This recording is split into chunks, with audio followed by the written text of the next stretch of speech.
रंगरूप हे विठ्ठल विठ्ठल माऊली।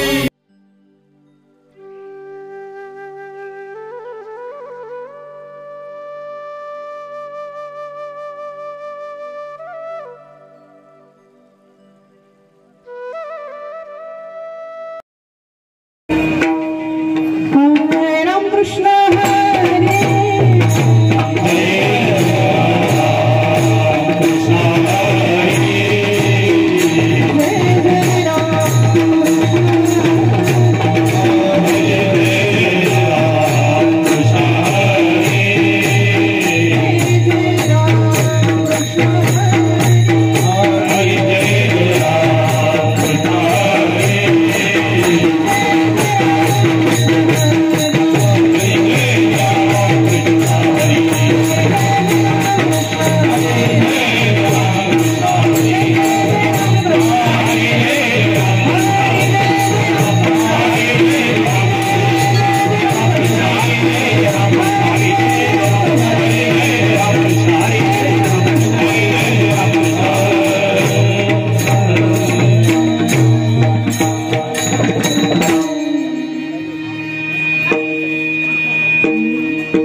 भाव बळे विष्णुदास भाव बळे विष्णुदास नाही नाश पावत नाही नाश पावत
शोभावत योग भाग्य घरायेती सर्व शक्ती चालत पित्याचे जे का धन पुत्रा कोण वंचील योग भाग्य घरायेती सर्व शक्ती चालत तुका म्हणे कडे बैसो तेने असो निर्भर योग भाग्य घडायेती सर्व शक्ती चालत विठ्ठला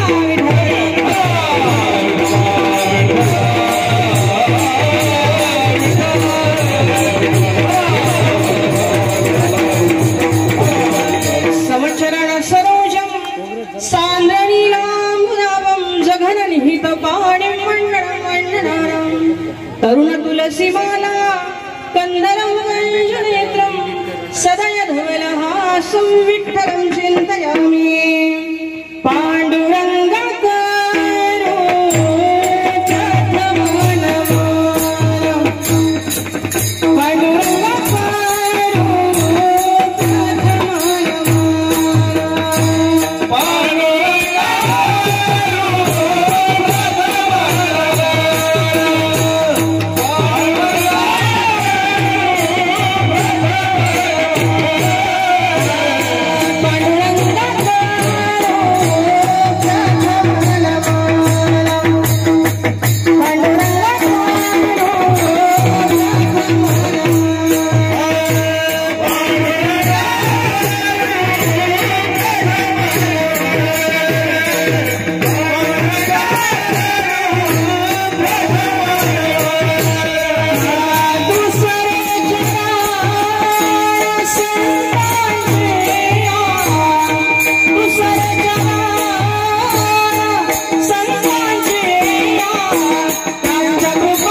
कृपादाने कथेचा विस्तार बाबाजी सद्गुरुदास तुका ओम नमो ज्ञानेश्वरा करुणाकरा दया तुमचा अनुग्रह झालो पावन झालो चराचरी मी कलाकुसरी काहीच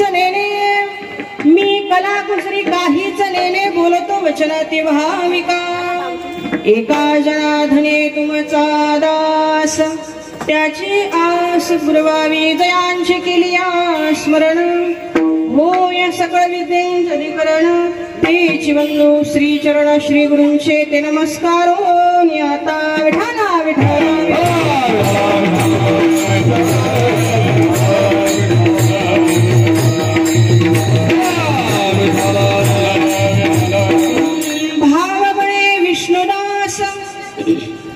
भावबळे विष्णुदास नाही नाश पावत योग भाग्य घरायेती सर्व शक्ती चालत प्रस्तुत प्राप्तिवेळी प्राप्त प्रसंगी श्री गणरायाच्या सेवेकरता निवडलेला अभंग महाराष्ट्र भूषण जगद्गुरु जगद्वंदनीय भगवान पंढरीश पांडुरंग परमात्मेचे महान असे भक्त नवे भक्त हृदय सम्राट जगद्गुरु तुकोबरायांचा 4 चरणांचा अतिशय गोड असा अभंग सेवेला निवडलाय विठ्ठल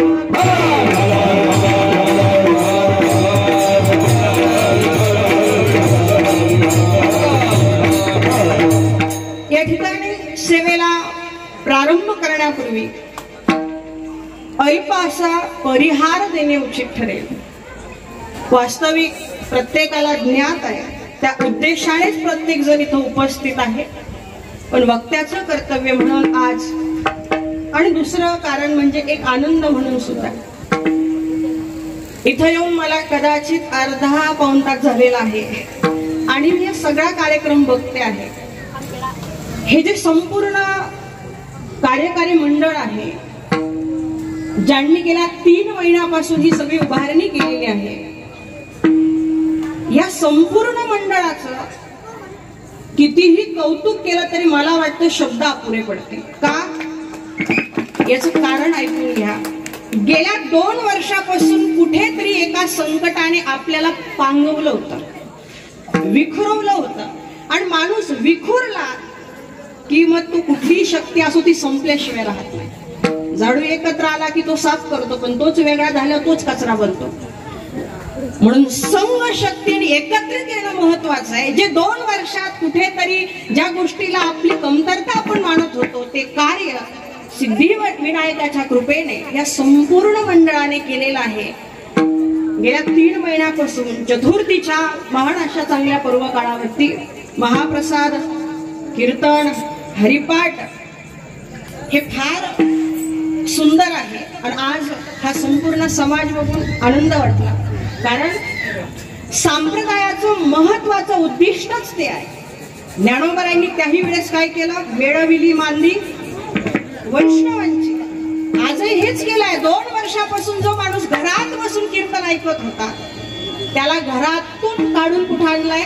या धर्ममंडपात आणलेला आहे. आणि म्हणून पुनश्च एकदा संपूर्ण कार्यकारी मंडळाचे खूप खूप कौतुक, खूप खूप धन्यवाद. आज या अंगारकी चतुर्थीच्या निमित्तानं भगवान श्री गणरायांची सेवा करण्याचा हा सुयोग प्राप्त झाला.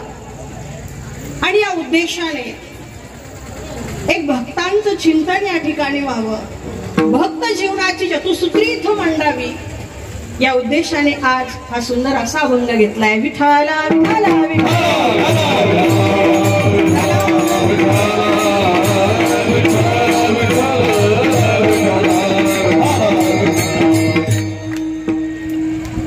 भक्त ही संज्ञा इतकी व्यापक आहे की कोणत्याही देवाची भक्ती करणारा मनुष्य असो त्याला भक्तच म्हणतात, दुसरं काही म्हणत. हा उपासना करत असेल तर त्याला गाणपत्य म्हटलं जाईल.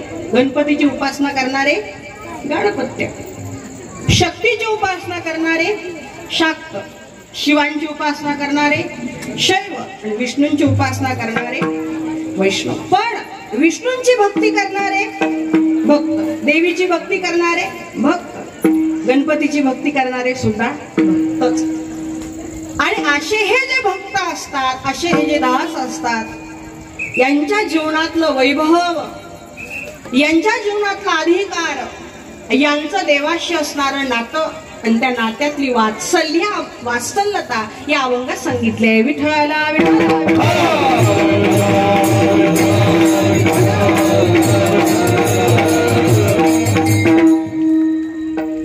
वेळ फार सीमित असल्यामुळे परिहार देण्यासारख्या खूप गोष्टी आहेत, पण तरी सुद्धा आपण अभंगाकडे जाऊ.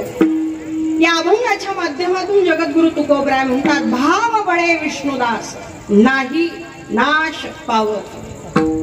विष्णुदास हे जे विष्णूंचे भक्त आहेत, यांचा अधिकार काय आहे? अनेक अंगांनी अनेक अभंगामध्ये तो अधिकार आपण बघतच असतो, पण आजच्या अभंगात 3 शब्दात अधिकार सांगितला. अरे त्यांचा नाश कधीच होऊ शकत नाही, हाच त्यांचा काय आहे? अधिकार आहे. आता नाशाच्या बाबतीत जर विचार केला महाराज, तर जेवढं दिसतंय तेवढ्याचं काय होणार आहे? जे जे दिसतंय ते लोखंडाचा असो, कागदाचा असो, नाही तर कसले असो, अगदी या फुलांपासून तर या माईक पर्यंत, अगदी मोठमोठ्या इमारतीपर्यंत. ठीक आहे, काही गोष्टींचा नाश 2 दिवसात होतो, काही गोष्टींचा नाश 2 वर्षात होतो, काही गोष्टींचा नाश 20 वर्षात होतो, काही गोष्टींचा नाश 200 वर्षात का होईना पण होतो. अर्थात वस्तूंचा नाश होतो, वस्तू बनवणाऱ्या देहाचा सुद्धा नाशिवंत देह जाणार. बरं, ह्या वस्तू हे सगळे देह ज्या जगात राहतात, ते जग तरी कुठे टिकतो? जगाला सुद्धा काय सांगितलंय? जगाच्या नाशाला प्रलय म्हणतात. प्रलयाचे 3 प्रकार. एक आहे नित्य प्रलय, एक आहे मध्य प्रलय आणि एक आहे महाप्रलय. रोज आपण गाढ झोपतो. एकदा गाढ झोप लागली ना, आपल्यासाठी त्या दिवसासाठी त्या वेळेपुरतं जग संपलेलं असतं. हे रोज घडतं. म्हणून हा काय आहे? नित्य प्रलय. एक आहे मध्य प्रलय, जो आपण अनुभवून त्यातून बाहेर आलोय. कोणता? कोरोना, जी रोगराई आहे. दर 100 वर्षाने हा मध्य प्रलय येतो. कधी प्लेगच्या स्वरूपात, कधी देवीच्या स्वरूपात, कधी कोरोनाच्या स्वरूपात, कधी उत्तराखंडाला झालेली ढगफुटी असेल, कधी अतिवृष्टी असेल, कधी दुष्काळ असेल. हा कोणता आहे? मध्य प्रलय. आणि एक आहे महाप्रलय. महाप्रलय महाराज कसा असतो? वर्णन असं आहे, संपूर्ण जग नष्ट होतो तो असतो महाप्रलय. जवळजवळ 8 ते 15 दिवस मुसळधार पाऊस पडतो. म्हणजे आपण आता म्हणतो मुसळधार, पण मुसळा एवढी धार तो खरा मुसळधार. तसा पाऊस पडतो. किती दिवस पडतो? 8-15 दिवस. सगळं विश्व जलमय होऊन जातं. काहीच राहत नाही बाहेर, सगळं पाण्यात. आणि नंतर सूर्य 10 पटीने जास्त उष्णता ओकतो, सगळं सुकून जातं. त्याच्यावरती नवीन सृष्टी निर्माण होते. त्याला म्हणतात महाप्रलय. तात्पर्य एकच की काहीही राहत नाही, सगळ्याचा काय होतो? नाश. पण एक तत्व असं आहे की त्याचा कधीही नाश होत नाही. त्यालाच म्हणतात भगवान परमात्मा ब्रह्म. का महाराज असं भेदाभेद का? त्याचा नाश होत नाही, त्याने निर्माण केलं सगळं, असं का?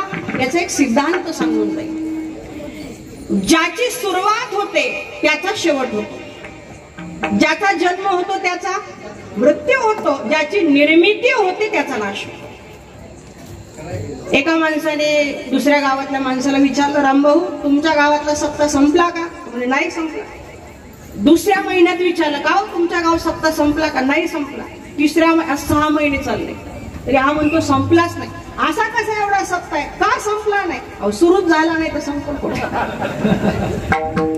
सांगाय तात्पर्य ज्या गोष्टीची सुरुवात आहे त्याच गोष्टीचा शेवट आहे. पण एक भगवंत असा आहे, त्याची सुरुवात नाही, त्याचा जन्म नाही आणि त्याची कुणी निर्मिती सुद्धा केलेली नाही. म्हणून श्रीमद भागवतामध्ये त्याचं वर्णन करताना व्यास महर्षी म्हणतात, जन्माद्यस्य यतोऽन्वयादितरतः शार्तेष्व विद्य स्वराट तेने ब्रह्महृदायादि कवये मुह्यन्ते सूरया तेजो वारि मृदां यथा विनिमयो यत्र त्रिसर्गो मृषा धान्मास्वेन सदा निरस्तकुहकं सत्यं परम धीमहि. सुंदर वर्णन केलंय. जन्माद्यस्य, जो जन्माच्या आधीच आहे, जन्माला आलेला नाही. जन्म या प्रक्रियेच्या जो आधीच आहे त्याला भगवंत म्हणतात. आता थोडासा आपण बाप्पांचा विचार करू. बाप्पांच्या बाबतीत म्हणतात निर्मिती झाली आहे. कोणी केली? आई साहेबांनी.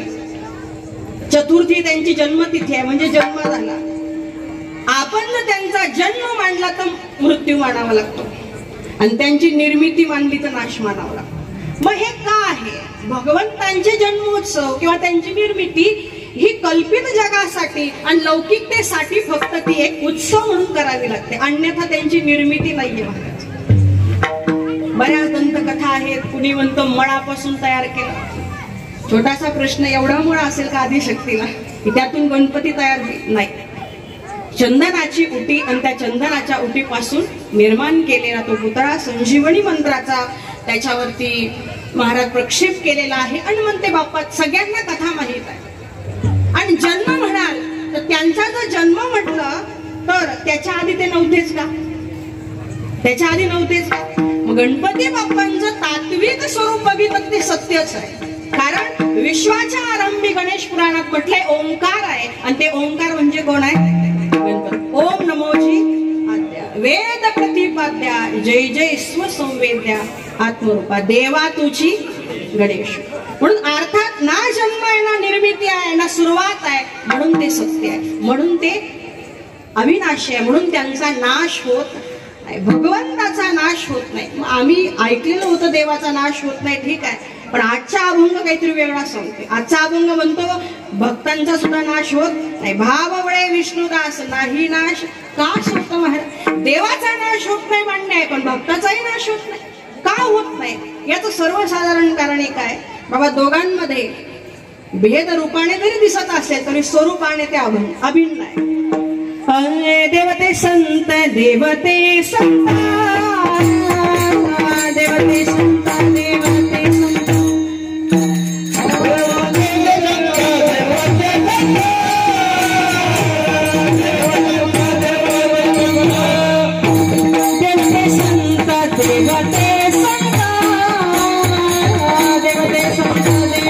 संत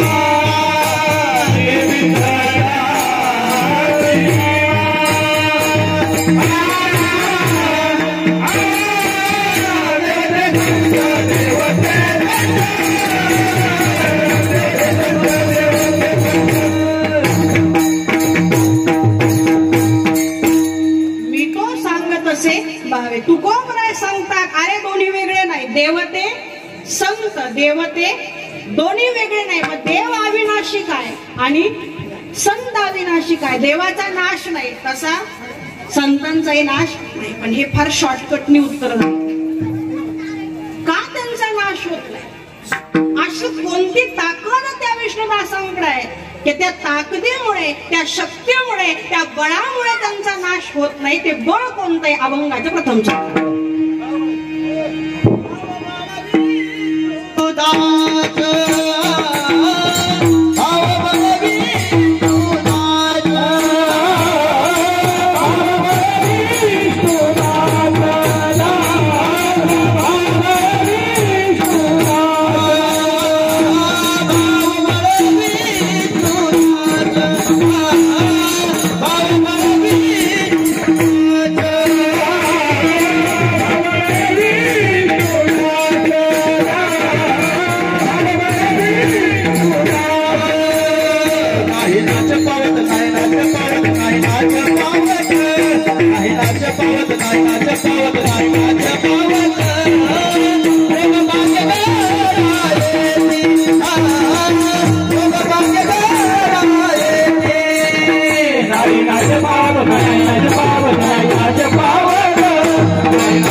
जगद्गुरु तुकोबराय म्हणतात जसा देवाचा नाश होत नाही तसा कुणाचा नाश होत नाही? भक्तांचा, विष्णुदासांचा. का होत नाही? असं काय असतं त्यांच्याकडे? कशाने नाश होत नाही? तर भाव बळाने. बरोबर की? भाव बळामुळे त्यांचा नाश होत नाही. भाव बळे विष्णुदास नाही नाश पावत. बळ फार महत्वाचं आहे. अलीकडं नाश होऊ नये म्हणून याचं बळ वापरलं पण तरी त्यातून सुटका झाली. बहुतांशी कधी कधी सत्तेचंही बळ वापरलं पण सुटका झाली नाही. नाश झालाय तो झाला. पण इथं संतांकडे जे बळ आहे ते आपल्यापेक्षा वेगळं आहे. आपल्याकडे जे बळ आहे ते संसारिक लौकिक बळ आहे. या संसारिक बळाला पारमार्थिक क्षेत्रामध्ये तृणतुल्य अशी किंमत असते, जास्त किंमत नसते. ती फक्त संसारातच त्याला मोठं म्हणतात. कधी कधी लोक एखाद्या व्यक्तीचं वर्णन, अहो तो माणूस खूप मोठा आहे, लय मोठा माणूस. आता बघायला गेलं तर एवढाच असतो. का मोठा आहे बाबा? हे मोठं आहे. अहो तो माणूस फार मोठा आहे. का मोठा आहे? बरं पद मोठं आहे. म्हणजे आपण त्या पदाला, त्या श्रीमंतीला, त्या लौकिकतेला आपण काय देतो? महत्व देतो. पण परमार्थामध्ये लौकिक बळाला महत्व नाही. गुरुराम गुरु स्वानंद सुखनिवासी जोग महाराज यांचं चरित्र ज्यावेळेस वाचण्यात आलं त्यावेळेस असं त्यात एक प्रसंग आलेला आहे की त्यांचं संपूर्ण घराणं हे पहिलवान घराणं होतं. स्वतः जोग महाराज सुद्धा वज्रदेही खणखणीत शरीराने होते. अनेक पैलवान त्यांनी चित केलेले होते, खाली पाडले होते. असंच एक दिवस मोठ्या आखाड्यामध्ये विजय मिळवला, सगळीकडे उदो उदो झाला. परमपूज्य गंगागिरीजी महाराज यांच्या कानावरती ज्यावेळेस ते आलं, महाराज दर्शनाला आले, त्यावेळेस गंगागिरी महाराजांनी त्यांचा कौतुक केलं. महाराज केलं नाही असं म्हटलं, तुम्ही चांगले पहिलवान आहात, मोठमोठ्या पहिलवानांना खाली पडलं, पण आमच्या दृष्टिकोनातून खरा पहिलवान तोच आहे जो काळ नावाच्या पहिलवानाला खाली पडतो. आणि त्यांनी ते जिंकला. महाराज काळ जिंकला, कथाभाग संपला. मला एक सांगायचं आहे, त्या शक्तिबळाला महाराजांनी महत्व दिलं नाही, तर आध्यात्मिक बळाला महत्व दिलं. आज अनेकांकडे बळ आहे, पण बळाचे प्रकार आहे. कुणाकडे तनबल आहे, कुणाकडे तनबल नाहीये, पण तरी सगळे काम व्यवस्थित करतात. बरोबर आहे की नाही? ज्याच्याकडे तनबल आहे तो पोतं उचलू शकेल, ज्याच्याकडे बुद्धिबळ आहे तो 10 पोते उचलून घेईल दुसऱ्याकडून. बुद्धीच्या बळाने आपल्या हाताखाली माणसं ठेवी. बुद्धीचं बळ आहे सामान्य समजू नका. बुद्धीचे वैभव अन्य नाही तुझे. माणसाकडे तनबळ असावं, नसेल तर बुद्धी तरी असावी, काहीतरी असावं, त्याशिवाय लौकिक काम होत नसतात. आठवलं म्हणून एक सांगते. एका राजाने असं ठरवलं की आंबेरस करावा आणि सर्व मित्रमंडळींना निमंत्रण द्यावं. प्रधान ऐकतच होता. राजाने सगळी निमंत्रण दिली. जवळजवळ 100-200 लोकांना भोजनाचं निमंत्रण केलं. प्रधानजी ऐकत होते. प्रधानजी चाप्टर होता, जरा चतुर होता. त्याने काय केलं, दुसऱ्या दिवशी वेशी जवळ थांबला. जेवढे आंबे विक्रेते त्यांना म्हटलं मध्ये जायचं नाही, जायचं असेल तर हे आंबे विकण्याचा जो मोबदला आहे तो 50% मला द्यायचा. आता कोण आपली कष्टाचे पैसे यांना देणार आहे? पण एक हुशार विक्रेता तो म्हटलं ठीक आहे, मी मध्ये जातो आंबे घेऊन विकायला, जो मोबदला मी घेईल प्रधानजी त्यातले 50% तुम्हाला देईल, अर्धा हिस्सा तुमचा, मला जाऊ द्या. तो आंबेवाला आंबे घेऊन मध्ये आला. राजाला बरं वाटलं, चला आज आंबेरस करायचे. आंबेवाला पण आलेला आहे. बोल बाबा, या आंब्यांचे किती घेशील? तो म्हटला, राजेसाहेबजी मागल ते द्याल का? म्हणे बघा बरं का, अरे मी राजा आहे बाबा, माझ्याशी बोली करतोय. नाही राजेसाहेब, मी मागल ते द्याल का? म्हणे मला 50 चापकाचे फटके द्या आणि हे सगळे आंबे तुम्ही घेऊन टाका. मोबदला काय द्या? 50 चापकाचे फटके. आता राजाची इच्छा नव्हती, पण याने कबूल करून घेतलं. ठीक आहे, आंबे घेऊन टाकले. हातात चाबूक घेतला. 1, 2, 3, 25 फटके दिले महाराज. एवढ्या फटक्याने एवढा वेळ सुद्धा नाही आपल्याकडे. 25 फटके दिले आणि 26वा फटका मारणार. तो म्हटला थांबा, मी व्यवहाराला फार प्रामाणिक आहे. माझा व्यवहार शब्दाला मी कधीही मोडत नाही, विश्वास मोडत नाही. तुमचे जे प्रधानजी आहे ते गेटवर उभे आहे आणि त्यांना मी कबूल करून आलोय. 50% त्यांचे. आता 25 मला दिले, आता त्यांना बोलवा 25 द्या. मला सांगा, इथं बुद्धीचीच गरज होती, इथं शरीराच्या ताकदीची गरज नव्हती. अर्थात योग्य ठिकाणी योग्य त्या बळाचा उपयोग करावा लागतो. काही ठिकाणी धनबलाचा, धनवंताला आधी सर्व मान्यता आहे जगी, पण धनाईपेक्षा श्रेष्ठ बल संसारात सांगितलं सत्ता बल. म्हणून बहुतांशी पैसे जाऊ द्या, पण सत्ता येऊ द्या. सत्ता मोठी आहे. बरं, सत्तेपेक्षा कोणतं मोठं बळ आहे? सत्तेपेक्षा तपाचं बळ मोठं आहे.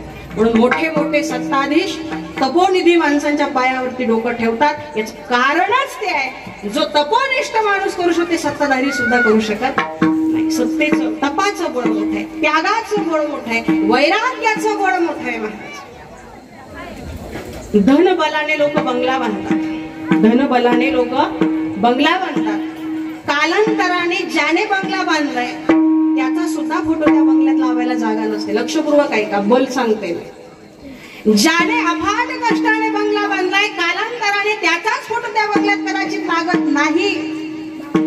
पण ज्यांनी अशा असंख्य बंगल्यांवरती पाणी सोडलंय, नवे नवे झोपडीवर पण पाणी सोडलंय, ज्यांनी त्याग केलाय, आशांचे फोटो त्या बंगल्यात लागल्याशिवाय राहत.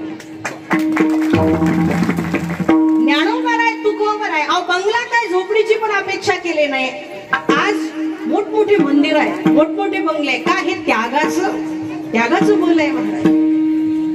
भारत देशाचा अभिमान वाटावा असा हा देश आहे. कायम हा स्वाभिमान बाळगावा की मी भारत देशाचा नागरिक आहे. स्वाभिमान का? कारण ह्या भारत देशामध्ये धनवानांची नाही तर त्यागवानांची पूजा केली जाते. इथं किती मिळवलंय त्यांना मान नाही, तुम्ही किती सोडलंय त्यांना मान आहे. त्यागाला महत्व आहे म्हणून त्यागाचं बळ मोठे. असो, बळाचा विषय निघाला म्हणून हे सगळे बळ आहेत महाराज, पण या बळाने भगवान परमात्मा भेटतो का? नाही. श्रीमद भागवतामध्ये भगवान परमात्मा सांगतात, न साधयती माम योगो न सांख्य धर्म उद्धवा न स्वाध्याय तपो त्यागो यथा भक्ती मोमोर्षिता. हे उद्धवा, मी सांख्य म्हणजे ज्ञानाने भेटत नाही, ना मी स्वाध्यायाने भेटतो, ना मी तपाने भेटतो, ना मी त्यागाने. मग कशाने भेटतो भगवान परमात्मा? भक्ती. यथा भक्ती, जशी भक्ती तो करेल त्यानुसार मी त्याला भेटतो. भक्तीचाच अर्थ आहे भाव, भावाचाच अर्थ आहे प्रेम. मग देव प्रेमाने भावाने भक्तीने भेटतो. मग ही साधनं कशासाठी? तप, त्याग, योग, स्वाध्याय हे कशासाठी? म्हणजे भावानेच देव भेटतात. मग हे का करायचं ते लक्षात घ्या. त्याग महत्वाचा आहे, ज्ञान महत्वाचं आहे, स्वाध्याय महत्वाचा आहे, साधना महत्वाची आहे. पण हे कधी महत्वाचं ठरेल? याच्या मुळाशी भाव असेल तर, याच्या मुळाशी भक्ती असेल तर. मी तप करून देवावर उपकार करतोय म्हणून नाही, तप करण्यायोग्य देवाने मला बनवलंय असा भाव असेल तर मग ते तप योग्य आहे. म्हणून अनेक ठिकाणी या सगळ्या गोष्टी मागताना संतांनी असं तंतोतंत मागितलंय. तुकोबराय म्हणतात, मला ह्या बाकीच्या गोष्टी दे, पण कशा? भक्ती प्रेमाविना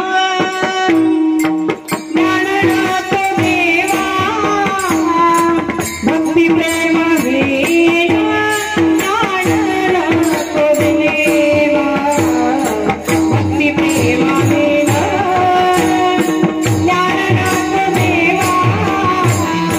भक्ती प्रेमाविना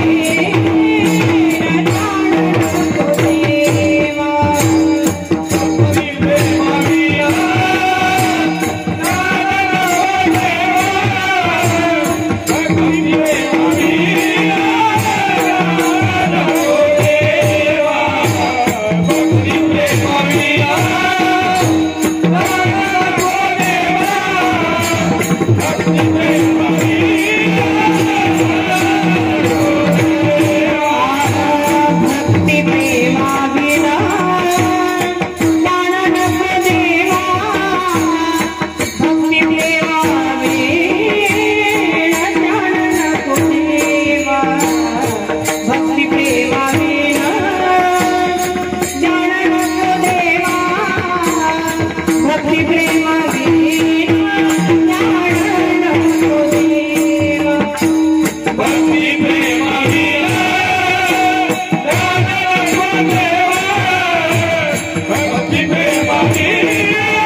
म्हणतात, पण कसं? भक्ती प्रेमाविना नको.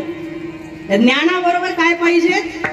भक्ती पाहिजे, प्रेम पाहिजे, भाव, तर ते ज्ञान उपयोगाचं.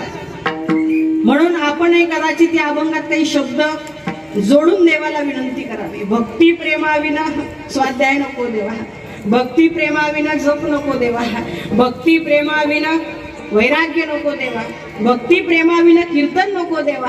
ज्या आपल्या साजऱ्या त्याच्यात जोडायच्या ते भक्ती प्रेमाशिवाय नको. कारण महत्वाचा भाव आहे. ज्ञानोबा हरिपाठात सांगतात, जो कशानेही आकळत नाही तो फक्त या भावाने आकळतो महाराज. भाव बळे आकळे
कपटेन शत्रु सत्येन मित्रं कृपया च पुत्रं ज्ञानेन मोक्षं वशमानयति.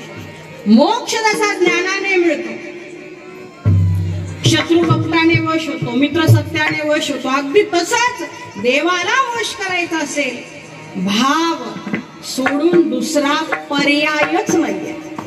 पर्यायच नाही, एकमेव. तुका म्हणे भावे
तस्मात भावो ही कारणम. भावच कारण आहे, भावानेच देव भेटत असतो.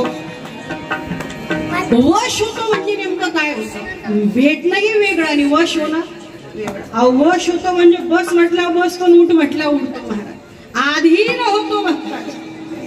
काय पुण्य असेल माता कौशल्याचं, काय पुण्य असेल माता देवकीचं, की भगवान परमात्मा जो व्यापक आहे यांच्या भावाने तो कसा झालाय? सूक्ष्म झालाय, छोटा झालाय. जो चतुर्भुज आहे तो द्विभुज झालेला आहे. आणि जो आनंदाचा कंद आहे तो रडायला तत्पर झालाय महाराज. का? फक्त भाव. असा भगवान परमात्मा वश होतो, भक्ताच्या कायम जवळ राहतो. आणि ज्याच्या कायम जवळ परमात्मा आहे त्याला काही भीती आहे का महाराज? आम्हा हरीच्या दासा काही भय नाही त्रैलोकी. का?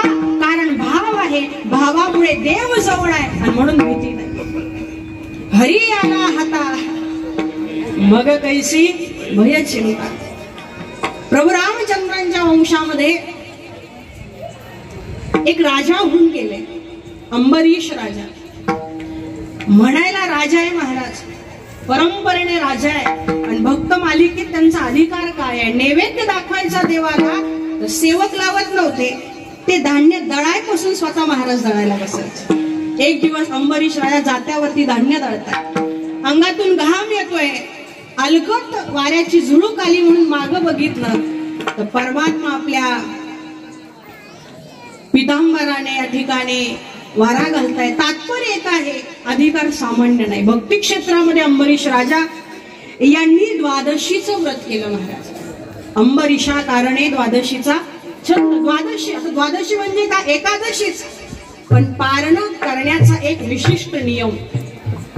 हे व्रत केलं, वर्षातली शेवटची द्वादशी आहे, दुर्वास मुनींचं आगमन झालं. एक लक्षात घ्या, तुम्ही जर काही व्रत करत असाल, व्रताचे अनेक प्रकार आहेत. चतुर्थी सुद्धा काय आहे? व्रत आहे. व्रत अनेक आहे. वाराची व्रत आहे, तिथीची व्रत आहे.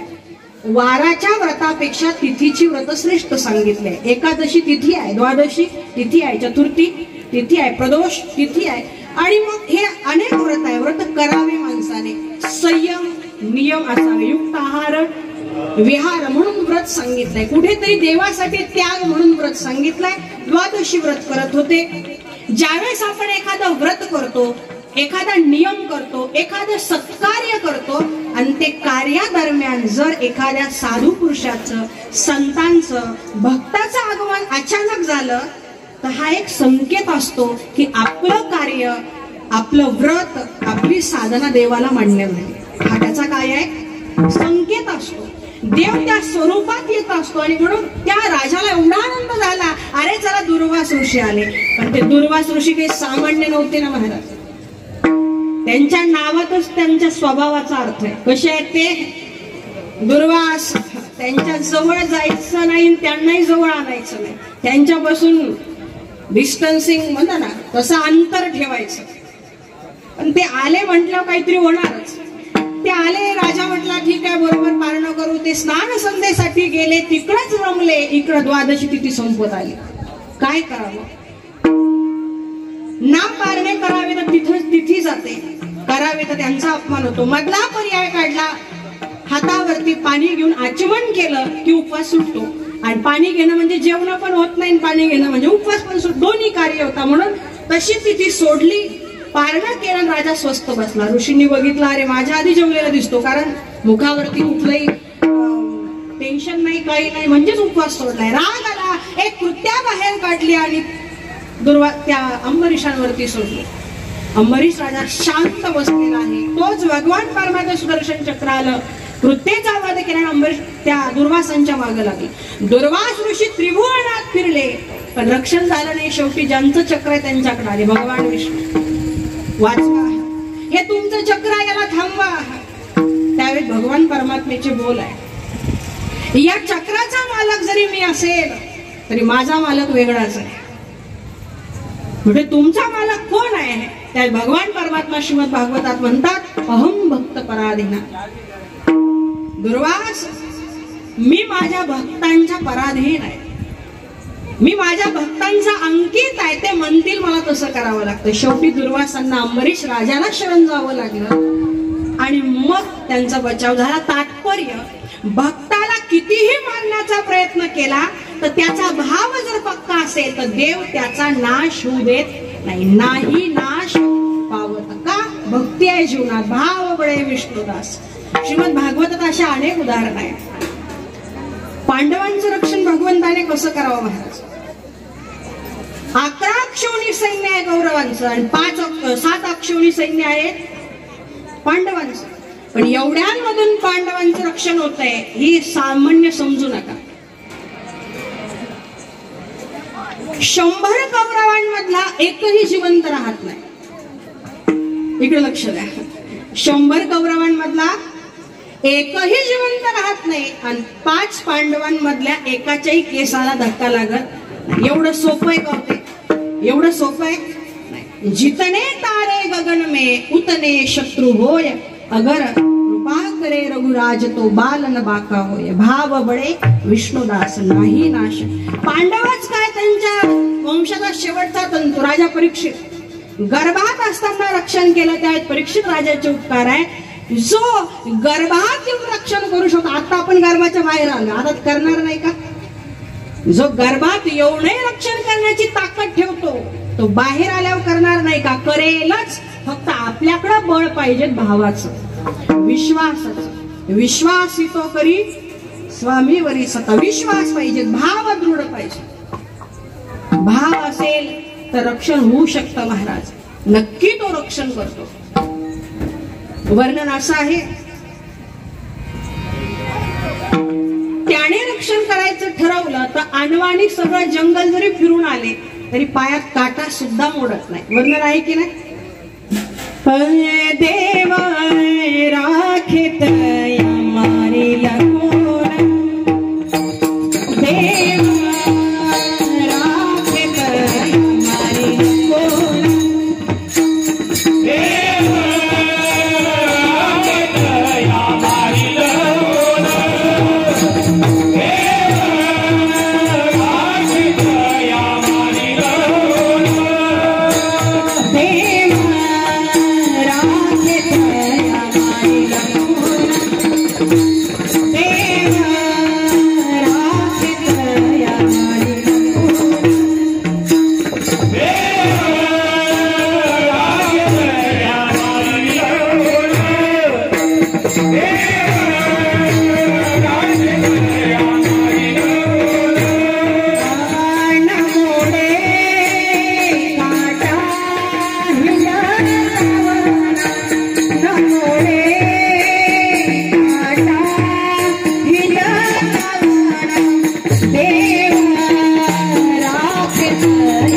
लकोन,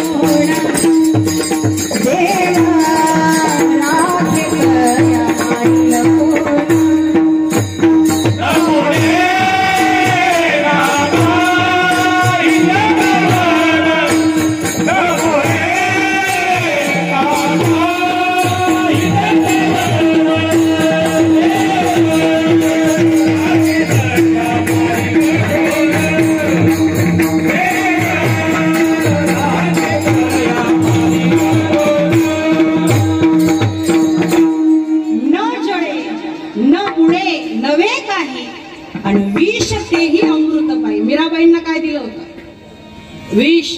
विष का प्याला राजाजीने भेजा, पिबत पिबत मीरा हासी रे, भाव बडे विष्णुदास नाही नाश पावत. भक्त प्रल्हादांना जाळण्याचा प्रयत्न केला, न जळे, नाश होऊ शकत नाही. भीमाला बुडवून मारण्याचा प्रयत्न केला, न बुडे. भीमाला मारण्याचा प्रयत्न केला, भीम डबल शक्ती घेऊन वर आले, पण नाश होऊ शकला. भगवान परमात्म्यावर जर भाव असेल आणि भावाचं बळ भक्ताकडे असेल तर त्याचा नाश होऊ शकत नाही. मग तो किती संकटात येऊ. मला सांगा, जात्यात एकदा धान्य गेलं की त्याचं काय होतं? पीठ. पण काही दाणे फार हुशार असतात, अतिशय शहाणे. ते जात्यात जातात पण खुंटा सोडत. तसे इथं आलेत पण खुंटा सोडला जर नाही तर महाराज जाऊ शकत नाही. निष्ठा पाहिजे, निष्ठा. निष्ठा फार इथे निष्ठा निष्ठे महाराज नसते. बरेच फेल झालेत, फेल, नापास.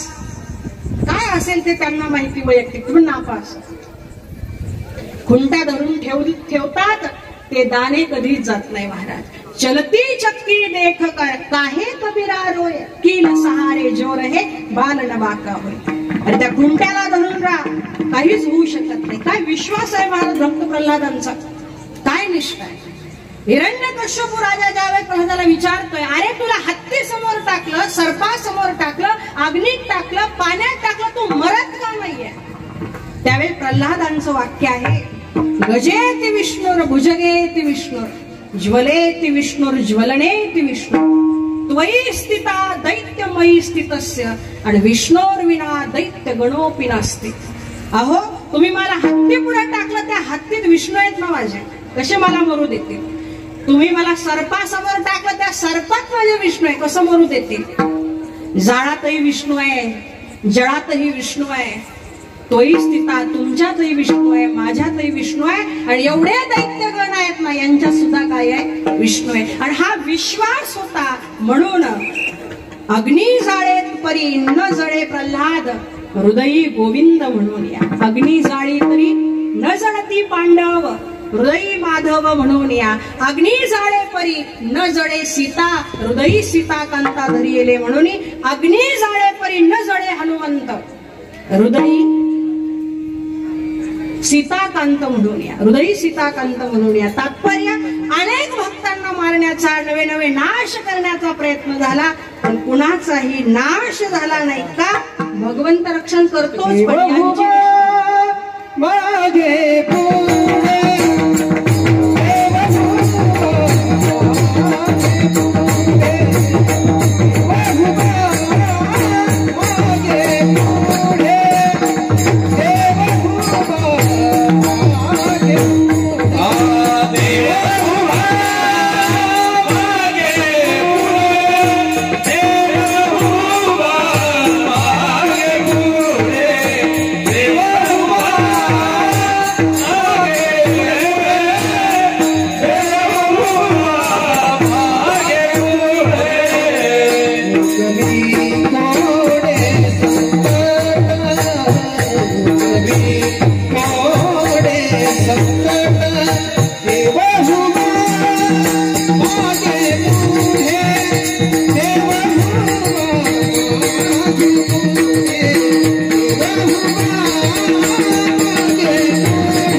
पुणे खूप सुंदर आणि सुंदर चालीत ते प्रमाण दिलंय.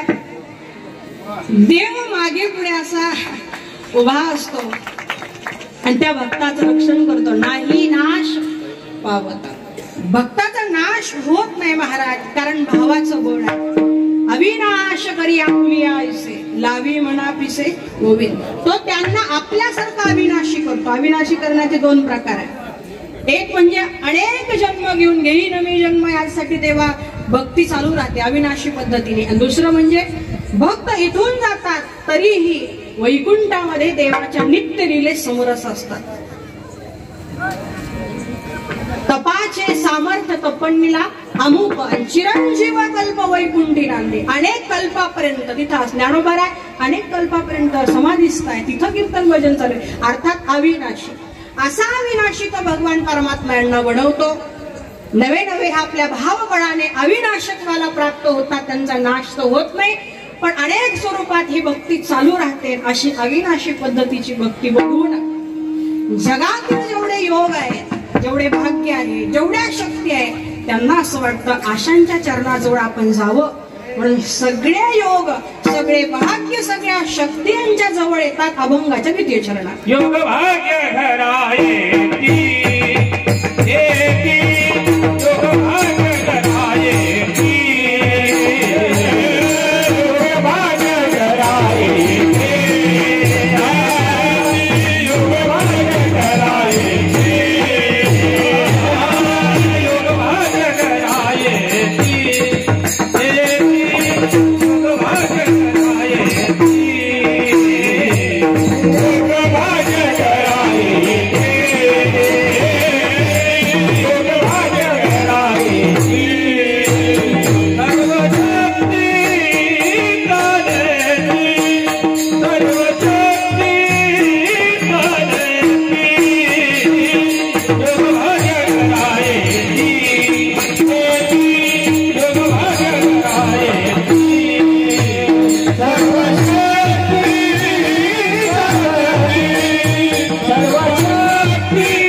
सर्व शक्ती चालतात. असे जे भक्त असतात भावयुक्त निस्सीम श्रद्धा असणारे, अशा भक्तांच्या अशा विष्णुदासांच्या घरी योग भाग्य शक्ती चालत येतात. चालत आपल्यासारखे सामान्य लोक जेव्हा थोडस भजन भक्ती काहीतरी करतात त्यावेळी सहज वाटतं. म्हणजे अगदी या मंदिरात दर चतुर्थीला जरी आलं तरी अनेकांना वाटेल की गणपती बाप्पाने आमचे सगळे योग चांगले करावे, आमचं भाग्य चांगलं करावं, आम्हाला अमुक अमुक अशी शक्ती. सहज थोडी साधना केली की त्याच्या फलाची आपल्याला काय लागते, लगेच आस लागते, अपेक्षा लागते.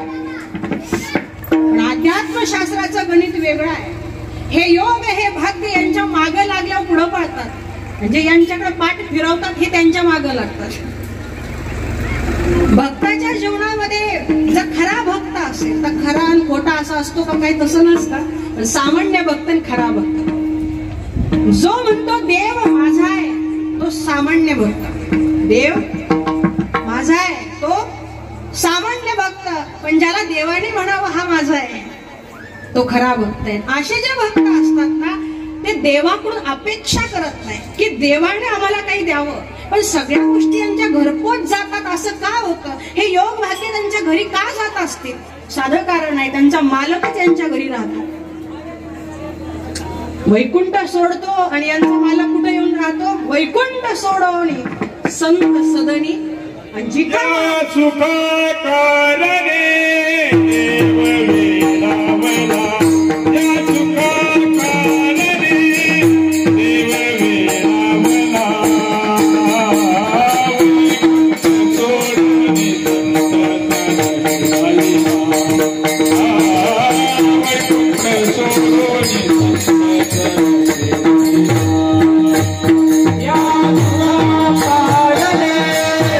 देव वेडावला,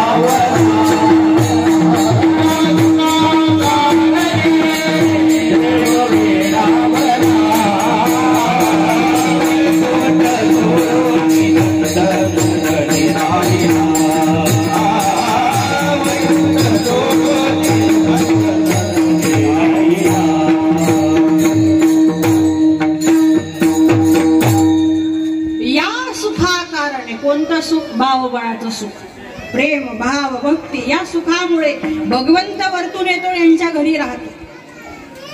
काय खरंच त्या भाग्याला काय सीमा? त्याला भाग्य नाही महाराज, त्याला परम भाग्य म्हणावं लागेल. भाग्य घरी येणं जाऊ द्या, भाग्याचा बाप यांच्या घरी येतोय.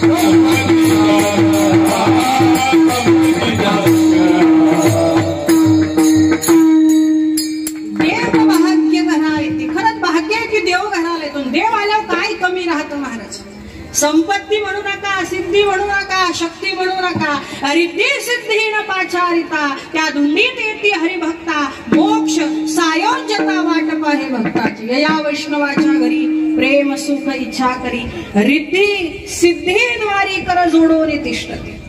किंवा वर्णन असं आलं आहे की अवघे भाग्य घरा येती, देव सोयरा झाली. एकदा तो सोयरा झाला महाराज, जगातले सगळे भाग्य मिळतात. म्हणून तो घरी येणं हे सगळं वैष्णवांचं भाग्य. आता ह्या गोष्टी खरं शब्दात व्यक्त करण्यात हा भाव असा आहे. आमदार खासदार जरी घरी आलेत ना महाराज, लोक बावरतात. नाही, स्वाभाविकता आहे, ते मोठी माणसं आहेत. काय करू काय नाही, कुठं यांना ठेवून मोठी माणसं घरी आले, लोक बावरतात. काय अवस्था झाली असेल त्या विदुराणीची. ज्यावेळेस भगवान परमात्मा साक्षात घरी आलेत महाराज, मी एक स्त्री आहे याच सुद्धा भान राहिलं नाही. आणि जिथं देह तादात्म्य गेलं तिथंच भाव शिल्लक राहतो. भगवान परमात्म्याला बघितलं विदुराने असं म्हणत नाही की तुम्ही बसा, भाव तादात्म्य राहिला नाही, घोंगडी घेतली विदुर आणि त्याच्यावर स्वतः बसतील देवाकडे बघते. भगवान परमात्मा पण असे आहेत महाराज. ते आधी नाही भक्ताच्या, उभं ठेवलं तर उभं बाबा. भगवान परमात्माही उभे राहिले. भगवंताला काय द्यावं काय नाही बनवायला तो वेळ नाहीये. घरात ते आहे का नाही. केळी होत्या, वर्णन असं आहे, ती केळी विदुराणीने घेतली आहे. काय असते भाव अवस्था. ती केळी घेतली, त्या केळी सोलल्या. असं वेड्या माणसाकडून सुद्धा नाही होऊ शकत, पण झालंय. याच कारण तिथं भाव आहे. त्या केळी सोलल्या, गर या ठिकाणी खाली टाकते आणि साल देवाला देते. याच्या पुढचं विशेष म्हणजे देव ते अगदी आनंदाने खात आहे. किती आनंदाने.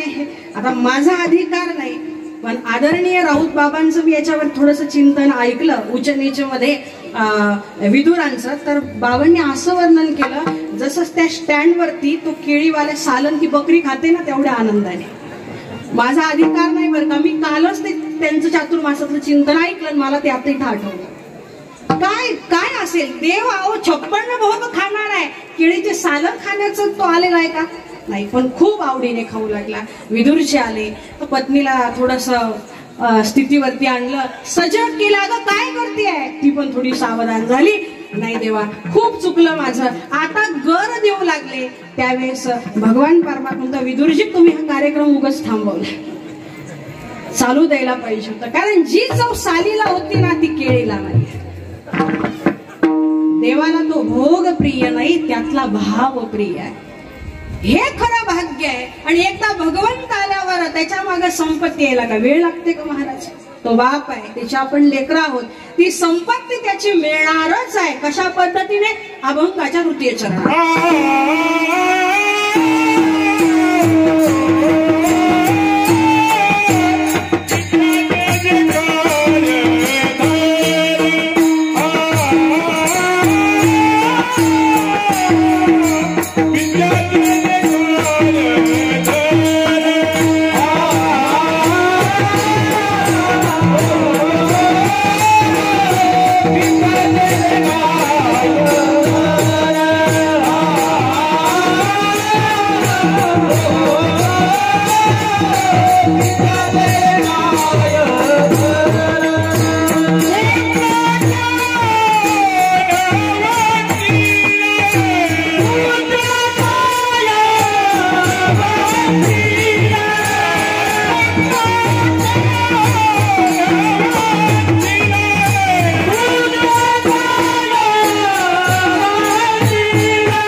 या चरणाच्या माध्यमातून जगद्गुरु तुकोबरायांना एक देवाचं आपलं नातं सांगायचंय. ते कशा पद्धतीने याचं चिंतन उर्वरित 5 ते 10 मिनिटांमध्ये करून आपण सेवेला पूर्णविराम देणार आहोत. तत्पूर्वी वारकरी संप्रदायाच्या नियमाप्रमाणे सगळ्यांनी गोड असं भजन करायचंय. आपले दोन्ही हात प्रत्येकाने वरती करा. प्रत्येकाने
सगळ्यांनी गोडाचं भजन केलं. त्या भजनामुळे सगळ्यांच्या चरणी नतमस्तक, सगळ्यांच्या चरणी खरंच वंदन आहे. गोडाचं भजन केलं. आज या अभंगाच्या माध्यमातून कुठेतरी जसं आपण देवाच्या चरणाजवळ येत असतो काहीतरी लौकिक प्राप्त होण्यासाठी, जीवनातील संकट जाण्यासाठी, देव सगळे एकच आहे. गणराया असतील, भगवान परमात्मा असतील, स्वरूप तेच आहे. फक्त रूप वेगळं असल्यामुळे कोणी इकडं आकर्षित होतं, कोणी तिकडं आकर्षित होतं. तुकोबरायांच्या चरित्रातली कथा आहे. चिंतामणी देवांच्या घरी ज्यावेळेस तुकोबराय गेले त्यावेळेस गणपती बाप्पा तिथं हजर नव्हते. ते चिंतामणी देवांना कळत नव्हतं, पण यांना माहित होतं. ते नाहीये म्हटले. म्हणजे कसं काय? अहो ते एका भक्ताला वाचवायला गेले म्हणे, पाण्यामध्ये बुडतोय तो. आणि खरंच तिकडून आलं तर गणपती बाप्पांचं धोतर ओलं होतं. मला तात्पर्य एक सांगायचंय, जसं इतक्या वेळ आपण हे दाखले ऐकले की देव भक्ताचा नाश होऊ देत नाही, तो संकटात वाचवायला, तसं गणपती बाप्पा सुद्धा आहे. कुठल्याही देवाचं स्वरूप घ्या. इथं पित्याचं नातं सांगितलंय. देवाचे अनेक नाते आहेत. कुणी त्याला आई म्हणतं, कुणी त्याला बाप म्हणतं, कुणी त्याला बहीण म्हणतं. विठ्ठल माय बाप चुलता, विठ्ठल भगिनी आणि भ्राता, किंवा कृष्ण माझी माता, कृष्ण माझा पिता, बहीण, बंधू, चुलता, कृष्ण, अनेक नाते. पण या अभंगात वडिलांचं नातं घेतलंय. का? कारण संपत्ती द्यायला वडीलच लागतात. आई प्रेम देऊ शकते, कदाचित संपत्ती नाही देऊ शकत. मित्र प्रेम देऊ शकतो, त्याची संपत्ती मित्राच्या नावावर नाही करू शकत. मालक पगार देईल फक्त म्हणून त्या इस्टेट देणार, पण बाप ही अशी व्यक्ती आहे जी आपली संपत्ती मुलाच्या नावावर करतात. तसा परमात्मा आपल्या ज्या खऱ्या संपत्ती आहे त्या भक्ताला देतो. पण हे जरी इथं बोललं जात असेल तरी तसं दिसत 99% भक्त तर निर्धनच दिसतात. ज्या विदुर काकांच्या घरी देव आले, काय संपत्ती आहे? कन्या खाल्ल्या तिथं येऊन, केळी खाल्ल्या, काय संपत्ती? सुदामदेव काय संपत्ती आहे? तुकोबराय काय? हे कसं काय? हे संगती कशी होतात? देव यांच्या घरी तर येतो, देव आल्यावर संपत्ती येतात. देव आपल्या संपत्ती बाप म्हणून देतो. मग कोणत्या संपत्ती? या संपत्ती नाही. त्या संपत्ती ऐकायच्या असेल तर 16वा अध्याय गीतेचा 26 संपत्ती सांगितल्या. अभयम सत्व संशुद्धी, ज्ञान योग व्यवस्थिती, दानम दमश्यज्ञश, स्वाध्यायस्तपार्जन, अहिंसा सत्यम क्रोधस, त्याग शांतिरपैशुनम, दया भूतेश्वरो लुप्त, मार्दवम हीर चापलम, तेज क्षमा धृती शौचम, अद्रोहो नातिमानिता, भवंती संपदम दैवी अभिजातस्य भारत. तात्पर्य ह्या संपत्ती देव देतो महाराज. आपल्याला वाटतो कोणत्या संपत्ती? तर ह्या संपत्तीचं मी लई वर्णन करत नाही. त्या 26 आहे. त्यातली एकच संपत्ती सांगते, दान. ही दान संपत्ती भक्तांकडे असते. दान म्हणजे काय? जे देतो ते दान नाही, देण्याची वृत्ती हे दान आहे. नोटात हे संपत्ती नाहीये, ते द्याव्या वाटणं ही काय आहे? संपत्ती. म्हणून बघा, आपल्याकडे नोटा असतात पण दान देत नाही. भक्तांकडे घासातला घास ते दान करतात. रंती देवाची कथा बघा, किती दिवसाची उपवास आहे पण घास दान केला. तात्पर्य एक आहे की देण्याची वृत्ती जी आहे ती भक्तांकडे आहे, कारण ती त्यांची काय आहे? संपत्ती आहे. अभय असेल, सत्वशुद्धी असेल, अनेक या संपत्ती भगवंत देतात. बापाची संपत्ती मुलाला मिळतेच महाराज. त्यासाठी मुलाला काही करावं लागत. काय करावं लागतं? प्रयत्न. बापाची संपत्ती मिळायला सांगा बरं तुम्ही, काय प्रयत्न करावे लागतात? काहीच नाही. पण एक गोष्ट केल्याशिवाय तर संपत्ती मिळत नाही. कोणती गोष्ट?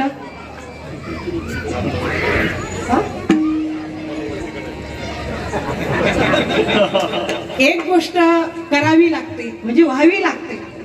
बापाची संपत्ती अशी तशी मुलाच्या नावावर होतेच ना. कागदपत्र करा नका करू, एक नाव कंसात जातं, मुलाचं नाव लागतं. पण एक गोष्ट करावी लागते, ती म्हणजे जिवंत राहावं लागतं. बापाच्या आधी मुलगा जर गेला, संपत्ती मिळेल का? नाही. तर भगवान परमात्म्याची संपत्ती आपलीच आहे, तो देईनच. भक्तीत जिवंत राहावं लागतं. भक्ती अर्धवट सुटता कामा नाही. शेवटपर्यंत जर ती भक्ती गेली तर भगवंत ती संपत्ती कृपादान आपल्याला दिल्याशिवाय राहणार नाही. म्हणून असं हे पिता पुत्राचं नातं भगवंताचं भक्ताचं आहे. आजकाल कलियुगात बघितलं तर हे नातं असं आहे. ऐका कलीचे किंवा ये कली माझारी, पुत्र पित्याचे वैरी. मग देवाचं भक्ताचं नातं वैराचं आहे का? नाही. देव म्हणता 25 वर्षाचा पोरगा आणि बाप, असं आमचं नातं नाही. मग 3-4 वर्षाचा पोरगा जो कडेवर घेता येईल त्याचं बापाचं नातं आहे. म्हणून तुका म्हणे कडे बैसो आणि तेने असो निर्भर. एकदा देवाचा आश्रय घेतला महाराज, जगातला कुठलाही आश्रय लागत नाही. म्हणून जीवनामध्ये हे भावबळ असावं. बापांच्या चरणी तुम्ही आलात ना, विश्वास ठेवा. विश्वास असे सगळ्या गोष्टी आपोआपच होतात.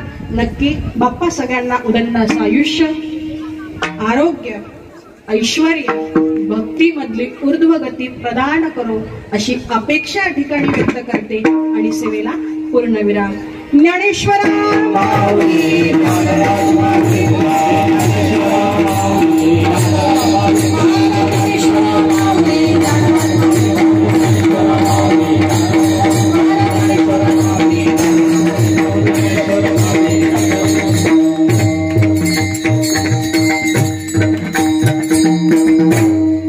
यथामती यथावकाश. अल्पशा वेळेमध्ये अल्पशा बुद्धीने चिंतन करण्याचा एक प्रयत्न केला. योग्य असेल नक्कीच साधू संतांचे बोल म्हणून ग्रहण करा, अयोग्य असेल माझा वाणीचा दोष म्हणून मला माफ करा. आज खरंच माझंही एक परमभाग्य आहे, बाप्पांची कृपा आहे की एवढा सुंदर सुयोग इथे प्राप्त झालेला आहे. एक एकाहुनी बळी रे. काय महाराज, कधी कधी एक वादक भेटत नाही, कधी कधी एक गायक भेटत नाही. आज ही मांदियाळीच आहे. पण अशा वातावरणामध्ये 2 तास कीर्तन करून मन भरत नाही. अशा वातावरणात किमान किती तास पाहिजेत? या मंडळींनाही प्रमाण द्यायला वेळ पाहिजे, यांनाही असं वाजवायला वेळ पाहिजे. आणि आम्हालाही चिंतन, मग तो रंग येतो. पण ठीक आहे, वेळेचं बंधन आहे. आणि कुठेतरी अपूर्ण राहिलं की ती भूक कायम राहते, ती तहान कायम राहते. आणि म्हणून हे चिंतन करण्याचा सुंदर सगळ्यांनी साथ दिली. मला असं वाटतंय इतकी जण इथं उपस्थित आहेत, काही येऊन गेलेत, काही इथं उपस्थित आहे. सगळ्यांचा नामनिर्देश करणं शक्य नाही, पण तरीही काही आज खऱ्या अर्थाने महाराजजी तिकडे जाऊन बसलेत. आदरणीय विश्वेश्वरानंदजी महाराज इथं उपस्थित आहे. महाराजांचे मनापासून या ठिकाणी धन्यवाद. आज ही सेवा ज्यांच्यामुळे या इथं करण्याचा योग आलाय, आदरणीय हरिभक्तीपरायण आमचे भास्कर महाराज, आदरणीय महाराजांचे सुद्धा मनापासून धन्यवाद. मृदुंगाची, दोन्ही मृदुंगांची ज्यांनी साथ दिली आहे, अगदी ताल महर्षी आभा महाराज गोडाशी साथ दिली, सुदाम महाराज, त्यांचा चांगला परिचय एका प्रवचनाच्या माध्यमातून झालेला आहे. महाराज खरंच, आणि दोघांनी मला सांभाळून घेतलं हे महत्वाचे, कारण ते आहे एक्सप्रेस आणि हा मला त्यातलं तितकं नाही, पण खूप गोड सांभाळून घेतला. महाराजांचे आभार. संपूर्ण गुणीजन मंडळी, प्रतिनिधी म्हणून आमचे गोरख महाराज असतील, ही संपूर्ण मंडळी, विनयकरी बाबा. मी सुरुवातीलाच ही जे कार्यक्रमाचे कार्यकर्ते आणि कार्यकर्ते असं आहेत की खरंच एवढ्यांचे नावं तर शक्य नाही, पण एक कार्यकर्ता म्हटलं की त्यात सगळेच येतात. मग इथपासून आहापर्यंत सगळेच तेवढेच महत्वाचे असतात. त्यात विशेष रूपानं मंदिराचं योगदान, ज्यांची प्रेरणा आहे, ज्यांचे खरंच कष्ट आहे, प्रवीण दादा सटाणा, बगलाणे यांचे मनापासून धन्यवाद. भाऊंना अशीच प्रेरणा होत राहो. या मंदिराची प्रगती म्हणजेच आपली प्रगती आहे कुठेतरी, आणि म्हणून अशीच प्रगती होत राहो. आज हा समाज दिसतोय, आज जे भाविक दिसत आहे, याच्यामध्ये अजून अशा प्रकारे वाढ हो अशी अपेक्षा. आज हे संपूर्ण मंडळी, मी सुरुवातीला सांगितलेलं आहे, पुन्हा पुन्हा या ठिकाणी, आणि असं आहे की नामनिर्देश शक्यतो मी कीर्तनात करत नाही. एक प्रमाण आहे, एका म्हणता भले इतरा सहजची निंदिले. सगळेच महत्वाचे बाबा, एकाला म्हणावं दुसऱ्याला, अशा प्रकारे ते वाईट वाटतं, पण श्रोतू वर्गाचे महत्वाचे, कारण वक्ता तो वक्ता नोहे श्रोतविना. आज अथांग असे लोक बघून आनंद खरंच झालेला आहे. आणि म्हणून श्रोतू वर्गाचे सुद्धा इतक्या वेळ बसलात, कीर्तन श्रवण केलं. गर्दीत गर्दी दिसत नाही, पण आज गर्दीत गर्दी दोन्हीही दिसली. म्हणून सगळ्यांचे मनापासून धन्यवाद व्यक्त करते. आमचे शिष्टीवाले भाऊ असतील, जे इथं शूटिंग करताय ते भाऊ असतील, यांचे सगळ्यांचे धन्यवाद व्यक्त करून सेवेला पूर्णविराम. चालेल.